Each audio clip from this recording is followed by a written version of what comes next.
বিসমিল্লাহির রহমানির রহিম। পৃথিবীতে সবচেয়ে ভয়ঙ্কর অস্ত্র হচ্ছে মিষ্টি কথা, আর সবচেয়ে বড় প্রতারণা হচ্ছে মানুষের ভালোবাসার মুখোশ। কারণ মানুষের মন ফুলের মতো সুন্দর, আবার বিষের মতো বিষাক্তও বটে। কারণ মানুষ পারে না এমন কোনো কাজ নাই। সবচেয়ে আঘাত করে হচ্ছে আপন লোকেরাই। যাক, সেসব কথা।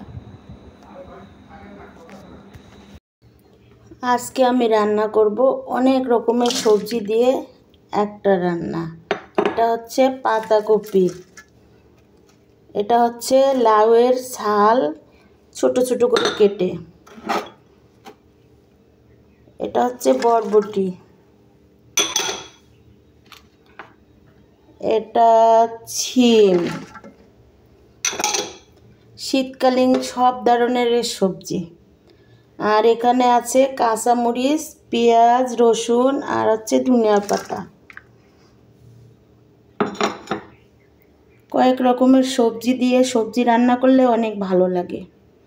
এখন দেব তেল সহ বাকি সব। এবার রান্না করব লাউ। লাউটা দিয়ে দিলাম। লাউ অবশ্য প্রেসার কুকারে রান্না করলে অনেক ভালো হয়। এখানে আছে ধনিয়া পাতা, কাঁচামরিচ, রসুন, পেঁয়াজ আর ডাল।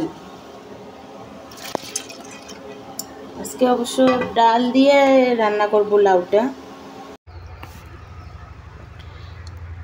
আমার দুপুরের রান্না কমপ্লিট। এটা হচ্ছে ডাল দিয়ে মুসুর ডাল আর লাউ, এটা হচ্ছে কয়েক রকমের সবজি, এটা হচ্ছে মুরগির মাংস ভাজি, এটা হচ্ছে কলমি শাক। আমার রান্নাগুলো যদি আপনাদের এতটুকু ভালো লাগে তাহলে একটা লাইক, কমেন্ট, শেয়ার করবেন আর সাবস্ক্রাইব করে আমার পাশে থাকবেন। আপনারা ভালো থাকবেন, আমার জন্য দোয়া করবেন। আল্লাহ হাফেজ।